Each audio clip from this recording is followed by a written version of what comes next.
Eventos Finais, capítulo 20. A herança dos santos. Uma dádiva do Senhor.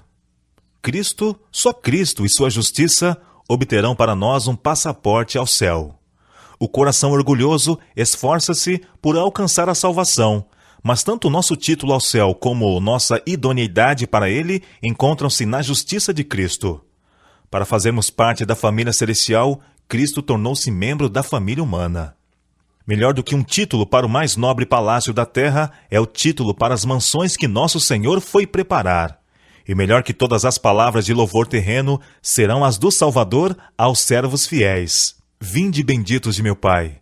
Possuí por herança o reino que vos está preparado desde a fundação do mundo. Por que devemos pensar no mundo futuro? Jesus tem exposto o céu e apresenta sua glória ao nosso olhar para que a eternidade não seja omitida de nossas cogitações. Tendo em vista as realidades eternas, cultivaremos habitualmente pensamentos da presença de Deus. Isto será um escudo contra a incursão do inimigo, dará força e certeza, e elevará a alma acima do temor. Respirando a atmosfera celeste, não absorveremos o ar viciado do mundo. Jesus vem apresentar as vantagens e bela imagem do celestial, para que as atrações do céu se tornem familiares aos pensamentos, e o salão da memória seja guarnecido de quadros de beleza celeste e eterna. O grande mestre dá ao homem uma visão do mundo futuro, trá-lo com seus atraentes bens ao alcance da vista. Se ele pode fixar a mente na vida futura e suas bem-aventuranças, em comparação com os interesses temporais deste mundo, o chocante contraste fica profundamente gravado no espírito, absorvendo o coração e a alma de todo ser. Os motivos do cristão. Motivos mais fortes e instrumentos mais poderosos não poderiam jamais ser postos em operação. As sobreexcelentes recompensas de fazer o bem, o gozo do céu, a sociedade dos anjos, a comunhão e o amor de Deus e seu Filho, o enobrecimento e dilatação de todas as nossas faculdades através dos séculos da eternidade, acaso não são estes poderosos incentivos e encorajamentos para nos impelir a consagrar ao nosso Criador e Redentor os mais amantes serviços do coração? Se pudermos encontrar-nos com Jesus em paz e ser salvos, salvos para sempre, seremos os seres mais felizes. Oh, estar finalmente no lar em que os ímpios deixam de perturbar e os cansados estão em paz. Gosto de ver tudo que é belo na natureza. Penso que estaria plenamente satisfeita com a terra, cercada das boas coisas de Deus, se ela não estivesse desfigurada pela maldição do pecado. Mas teremos novos céus e nova terra. João viu isso em santa visão e disse: Então ouvi grande voz vinda do trono dizendo: Eis o tabernáculo de Deus com os homens. Deus habitará com eles. Eles serão povos de Deus, e Deus mesmo estará com eles. Apocalipse capítulo 21, verso 3. Oh, bendita esperança, gloriosa perspectiva! Um lugar real e tangível. Que fonte de alegria para os discípulos foi saber que tinham tal amigo no céu para interceder em seu favor. Por meio da visível ascensão de Cristo, foram alterados todos os seus conceitos e expectativas do céu. Anteriormente, seus pensamentos se haviam demorado nele como uma região de espaço ilimitado, habitada por espíritos sem substância. Agora, o céu estava relacionado com o conceito de Jesus, a quem haviam amado e reverenciado mais do que todos os outros, com quem haviam conversado e viajado, em quem haviam tocado, até mesmo o seu corpo ressuscitado. O céu não podia mais parecer-lhes um espaço indefinido e incompreensível, repleto de espíritos intangíveis. Consideravam-no agora como seu futuro lar, em que seu amoroso Redentor estava preparando mansões para eles. O receio de fazer com que a herança futura pareça demasiado material tem levado muitos a espiritualizar as mesmas verdades que nos levam a considerá-las nosso lar. Cristo afirmou a seus discípulos haver ido preparar moradas para eles na casa de seu Pai. Na terra renovada, os redimidos empenhar-se-ão em ocupações e prazeres que levaram felicidade a Adão e Eva no início. Será vivida a vida edênica, a vida no jardim e no campo. Glória indescritível. Vi a extraordinária amabilidade e glória de Jesus. Seu semblante era mais brilhante do que o sol ao meio-dia. Seu manto era mais alvo do que o branco mais claro. Como posso descrever-vos as glórias do céu e os belos anjos cantando e tocando suas harpas de 10 cordas? As maravilhosas coisas que vi ali não as posso descrever. Oh, se me fosse dado falar a língua de Canaã, poderia então contar um pouco das glórias do mundo melhor. A linguagem é demasiado fraca para tentar uma descrição do céu. Apresentando-se diante de mim aquela cena, fico inteiramente absorta. Enlevada pelo insuperável esplendor e excelente glória, deponho a pena e exclamo: oh, que amor maravilhoso! A linguagem mais exaltada não consegue descrever a glória do céu ou as profundidades incomparáveis do amor de um Salvador. A linguagem humana não é adequada para descrever a recompensa dos justos. Será conhecida apenas dos que a contemplarem. Nenhum espírito finito pode compreender a glória do paraíso de Deus. Se pudesse ter mesmo que uma só visão da cidade celestial, nunca mais desejaríamos morar outra vez na terra. Cursos de água, colinas e árvores. Ali vimos a árvore da vida e o trono de Deus. Do trono provinha um rio puro de água, e de cada lado do rio estava a árvore da vida. De um lado do rio havia um tronco da árvore, e do outro lado o outro, ambos de ouro puro e transparente. A princípio pensei que via 2 árvores. Olhei outra vez e vi que elas se uniam em cima numa só árvore. Assim estava a árvore da vida em ambos os lados do rio da vida.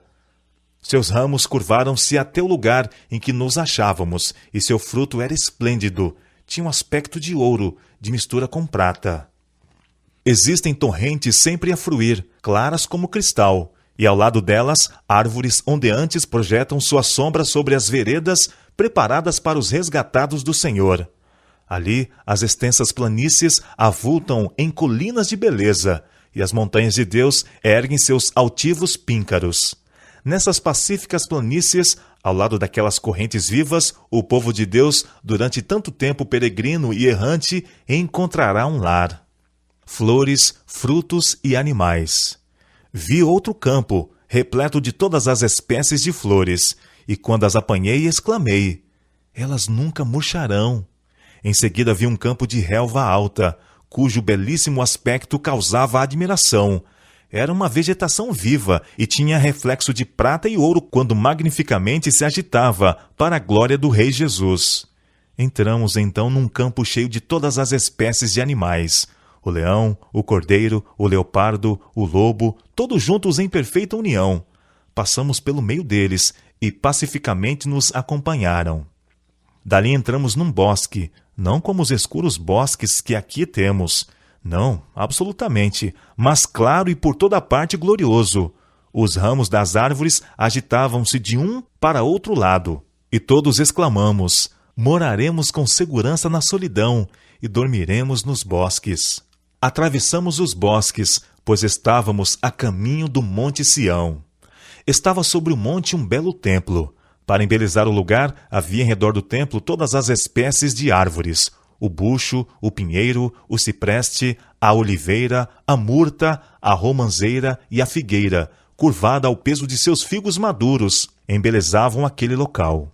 E vi uma mesa de pura prata. Tinha muitos quilômetros de comprimento, contudo nossos olhares podiam alcançá-la toda. Vi o fruto da árvore da vida, o maná, amêndoas, figos, romãs, uvas e muitas outras espécies de frutas. Pedi a Jesus que me deixasse comer do fruto. O vigor de eterna mocidade. Todos saem do túmulo com a mesma estatura que tinham quando ali entraram. Adão, que está em pé entre a multidão dos ressuscitados, é de grande altura e formas majestosas, de estatura pouco menor que o Filho de Deus. Apresenta assinalado contraste com o povo das gerações posteriores. Sob esse único ponto de vista se revela a grande degeneração da raça. Todos, porém, surgem com a louçania e vigor de eterna mocidade. Restabelecidos a árvore da vida no Éden há tanto tempo perdido, os remidos crescerão até a estatura completa da raça em sua glória primitiva. Se Adão, ao ser criado, não houvesse sido dotado de 20 vezes maior força vital do que os homens possuem agora, a humanidade, com seus presentes métodos de vida, que constituem uma violação da lei natural, já estaria extinta. Ninguém necessitará ou desejará repouso. Não haverá cansaço em fazer a vontade de Deus e oferecer louvores a seu nome. Sempre sentiremos a frescura da manhã e sempre estaremos longe de seu termo. A aquisição de conhecimento não cansará o espírito, nem esgotará as energias. O céu é todo saúde. Felicidade assegurada. Jesus ergueu o véu da vida futura. Na ressurreição disse ele: nem casam, nem são dados em casamento, mas serão como os anjos de Deus no céu. Homens há hoje em dia que exprimem sua crença em que haverá casamentos e nascimentos na nova terra. Aqueles, porém, que acreditam nas Escrituras não podem aceitar tais doutrinas. A doutrina de que nasçam crianças na nova terra não é parte da firme palavra da profecia. É presunção condescender com as suposições e teorias quanto a temas que Deus não nos deu a conhecer em sua palavra. Não necessitamos entrar em especulação relativamente ao nosso estado futuro. Os obreiros de Deus não devem gastar tempo especulando quanto às condições que hão de reinar na nova terra. É presunção ocupar-se com suposições e teorias relativamente a assuntos que o Senhor não revelou. Ele tem tomado todas as providências para nossa felicidade na vida futura, e não nos compete especular quanto a seus planos a nosso respeito. Não devemos calcular as condições da vida futura pelas desta vida. É preservada a identidade dos remidos. A ressurreição de Cristo era um símbolo da final ressurreição de todos quantos nele dormem. O semblante do Salvador ressuscitado, sua maneira, sua linguagem, tudo era familiar aos discípulos. Como Jesus ressurgiu dos mortos, assim hão de ressurgir os que nele dormem. Reconheceremos nossos amigos da mesma maneira que os discípulos a Jesus.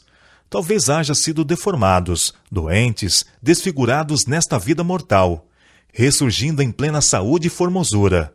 No entanto, no corpo glorificado será perfeitamente mantida a identidade. Ressurgirá à mesma forma, mas estará livre de doenças e de todo defeito. Ela torna a viver, tendo as mesmas feições individuais, de modo que os amigos reconheçam uns aos outros. Ali conheceremos como também somos conhecidos. Ali, o amor e simpatia que Deus plantou na alma encontrarão mais verdadeiro e suave exercício. Tez rosada e vestimenta de luz. Quando saiu das mãos de seu Criador, Adão era de elevada estatura e de bela simetria.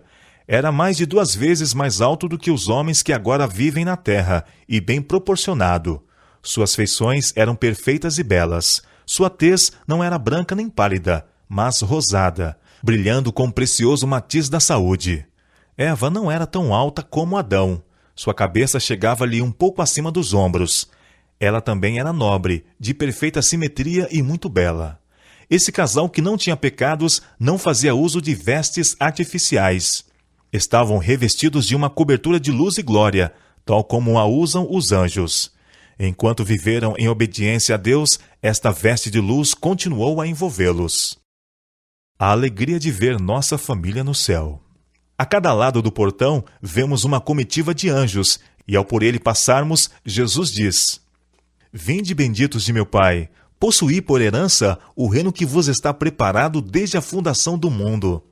Aqui nos diz ele que somos participantes de seu gozo. E qual é?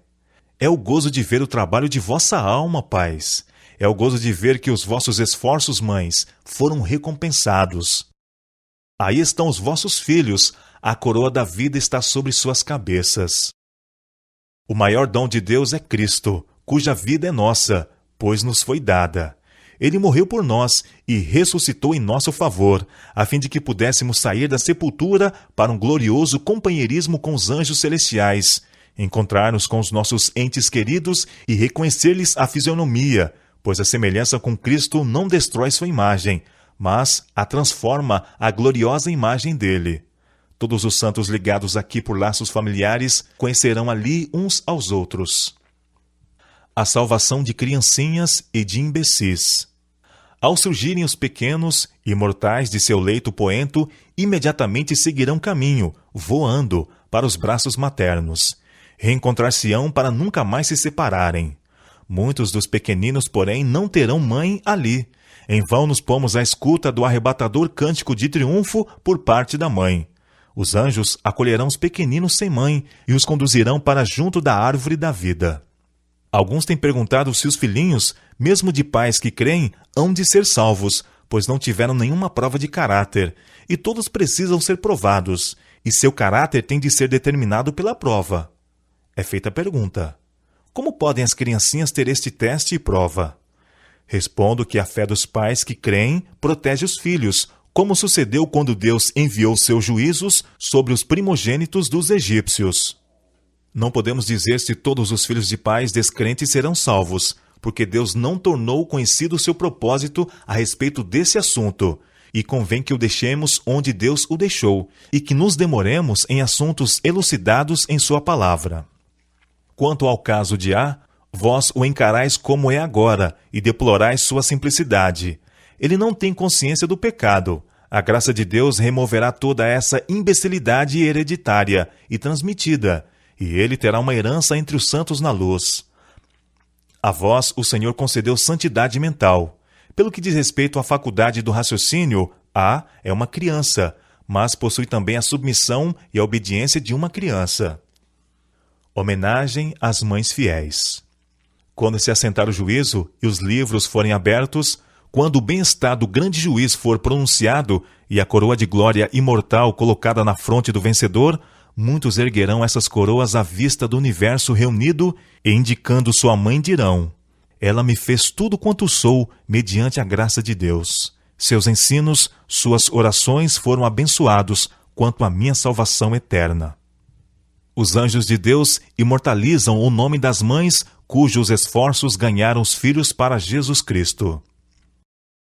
A recompensa do ganhador de almas.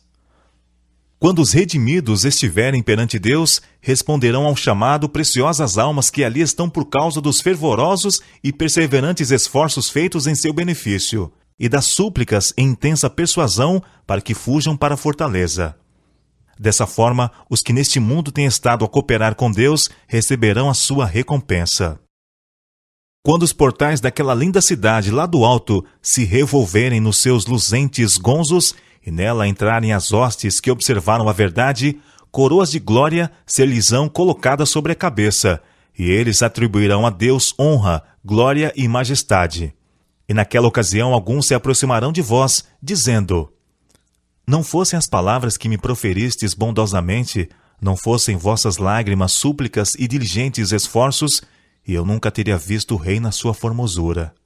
Que recompensa é essa? Quão insignificante é o louvor de seres humanos nesta vida terrena e transitória, em comparação com as infinitas recompensas que estão reservadas aos fiéis na futura vida imortal.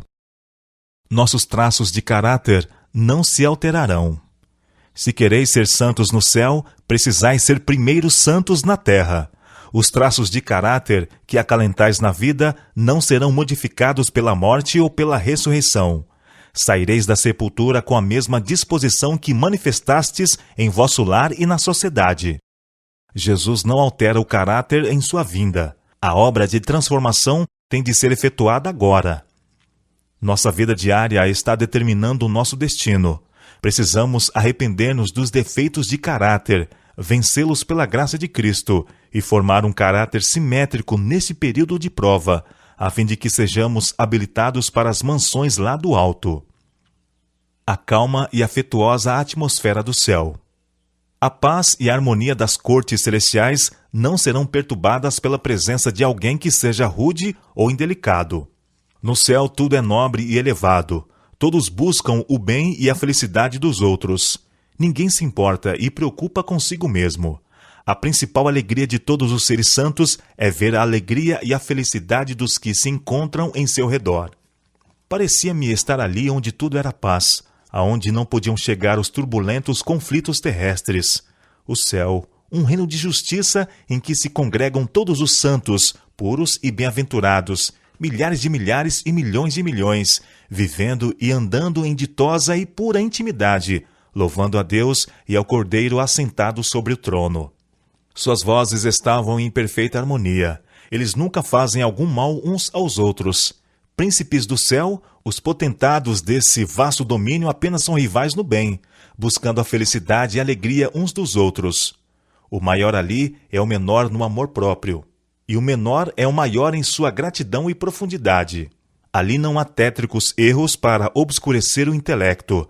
A verdade e o conhecimento, claros, vigorosos e perfeitos, têm afugentado todas as dúvidas, e nenhum laivo de dúvida lança sua funesta sombra sobre os seus ditosos habitantes. Vozes contenciosas não perturbam a suave e perfeita paz do céu. Seus habitantes não conhecem tristeza, desgostos e lágrimas. Tudo está em perfeita harmonia, em perfeita ordem e perfeita felicidade. O céu é um lar em que a simpatia está viva em todo o coração e é expressa em cada olhar. Ali reina o amor, não há elementos dissonantes, nenhuma discórdia, contenda ou guerra de palavras. Não haverá tentação e pecado. Nenhuma árvore da ciência do bem e do mal oferecerá oportunidade para a tentação. Não haverá ali tentador, nem possibilidade para o mal. Ouvi aclamações de vitória dos anjos e dos santos remidos, os quais ressoavam com 10 milhares de instrumentos musicais, porque não mais deveriam ser molestados e tentados por Satanás, e porque os habitantes de outros mundos estavam livres de sua presença e tentações. Comunhão com o Pai e com o Filho. O povo de Deus tem o privilégio de entreter franca comunhão com o Pai e o Filho. O conheceremos face a face, sem um véu obscurecedor de permeio. Habitaremos para sempre com a sua preciosa presença e fruiremos a sua luz. Meu coração salta de alegria ante a animadora perspectiva. O céu é onde Cristo está. O céu não seria céu para os que amam a Cristo se ele não estivesse ali. Haverá íntima e eterna relação entre Deus e os santos ressuscitados. Lançando aos pés do Redentor as coroas que ele nos colocou sobre a cabeça e tocando nossas harpas de ouro, encheremos todo o céu de louvor àquele que está sentado no trono. Se durante esta vida forem fiéis a Deus, no final verão seu rosto e nas suas testas estará o seu nome. E qual é a felicidade do céu, se não a de ver a Deus? Que maior júbilo poderá ter o pecador salvo pela graça de Cristo do que contemplar a face de Deus e tê-lo por Pai? Comunhão com os anjos e com os fiéis de todas as épocas. Todo remido compreenderá o serviço dos anjos em sua própria vida.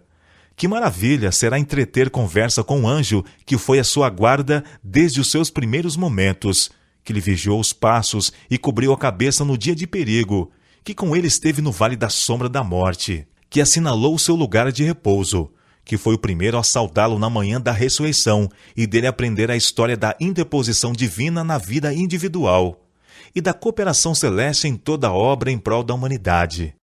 De que perigos visíveis e invisíveis temos sido protegidos mediante a intervenção de anjos, jamais saberemos, até que à luz da eternidade as providências de Deus nos sejam reveladas.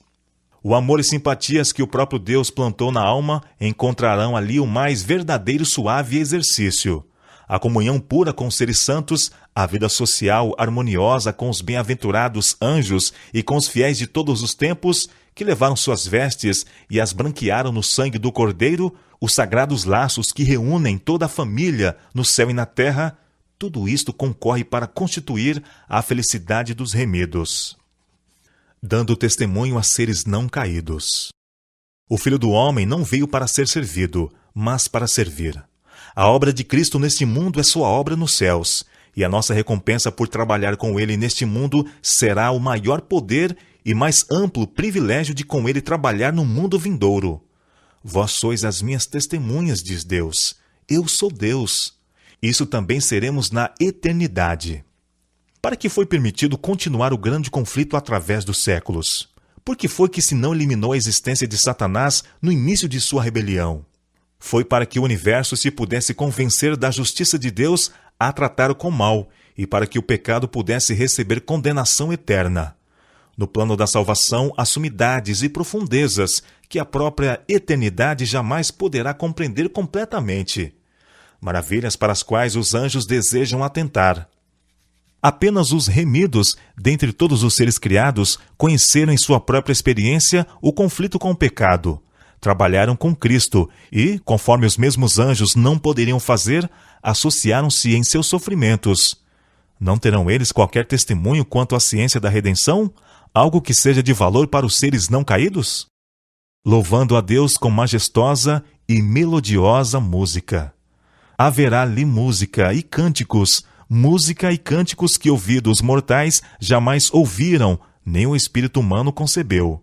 O cântico que os resgatados entoarão, cântico este de sua experiência, declarará a glória de Deus. Grandes e maravilhosas são as tuas obras, Senhor Deus Todo-Poderoso.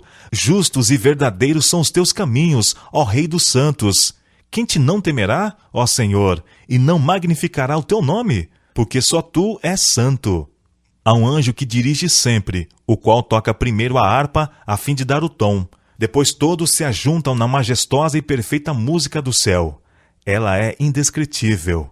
É melodia celestial, divina.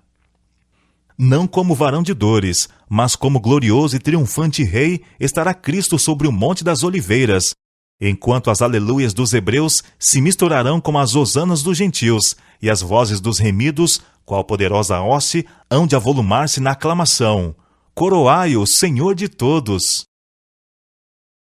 Perscrutando os tesouros do universo.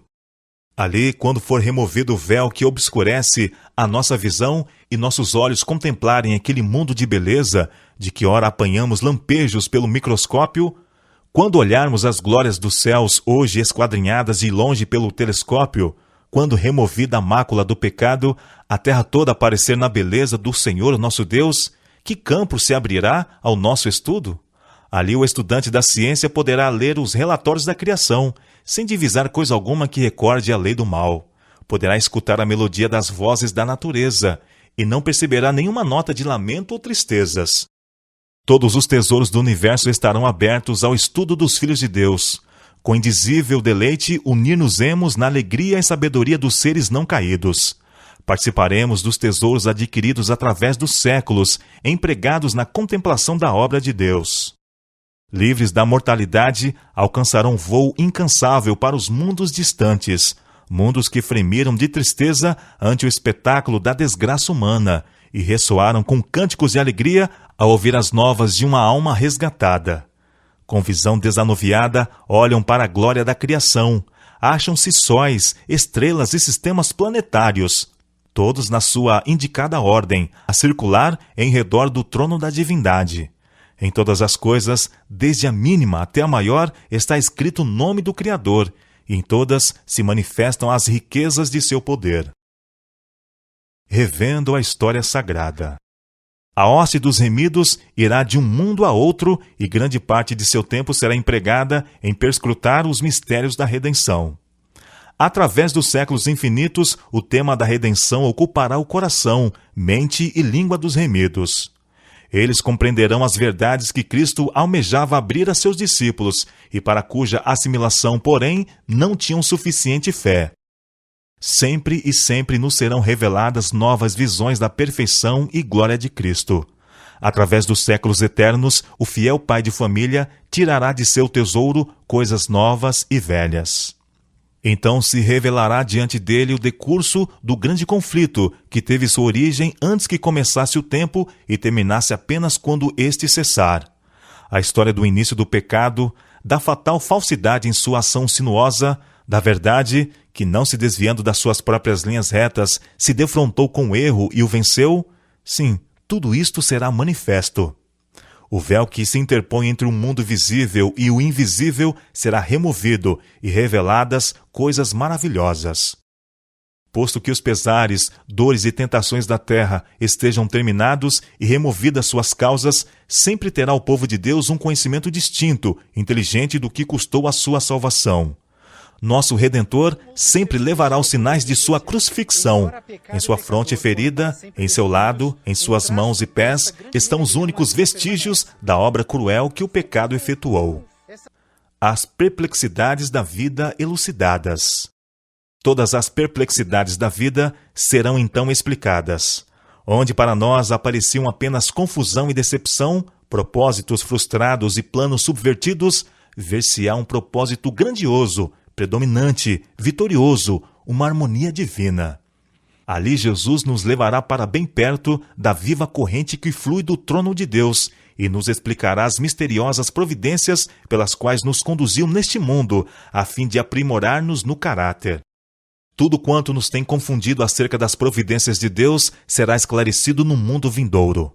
Naquilo em que a nossa mente só via confusão e promessas desfeitas, veremos a mais perfeita e bela harmonia. Saberemos que o amor infinito dispôs as experiências que nos pareciam as mais probantes. Ao reconhecermos o terno cuidado daquele que faz todas as coisas contribuírem para o nosso bem, regozijar-nos-emos com júbilo inexprimível e repleto de glória. O resultado de toda nobre ação. Todos os que trabalharam com um espírito desinteressado contemplarão os frutos de seus labores. Ver-se-á o resultado de todo princípio correto e nobre ação.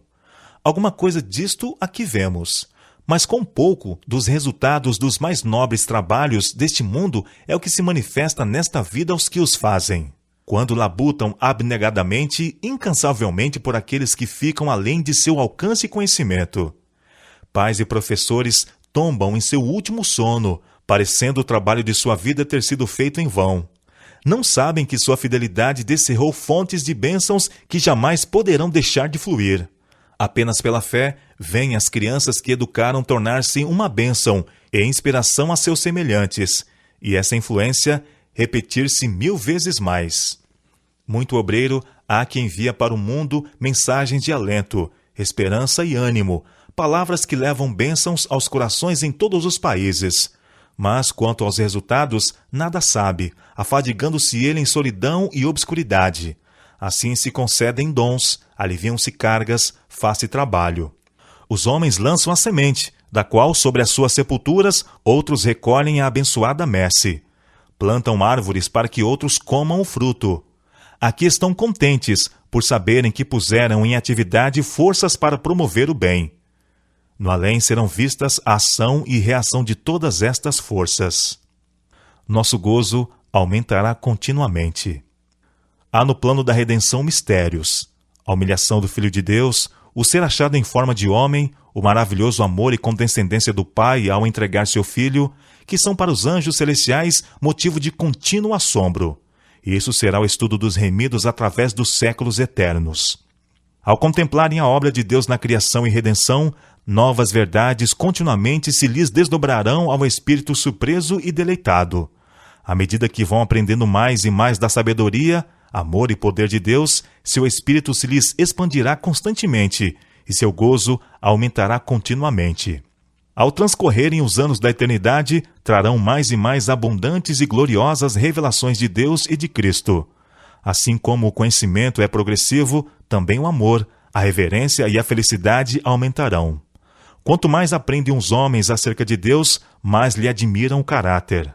Ao revelar-lhe Jesus as riquezas da redenção e os estupendos feitos do grande conflito com Satanás, a alma dos resgatados fremirá com mais fervorosa devoção e com mais arrebatadora alegria dedilharão as harpas de ouro, e milhares de milhares e milhões de vozes se unem para avolumar o potente coro de louvor.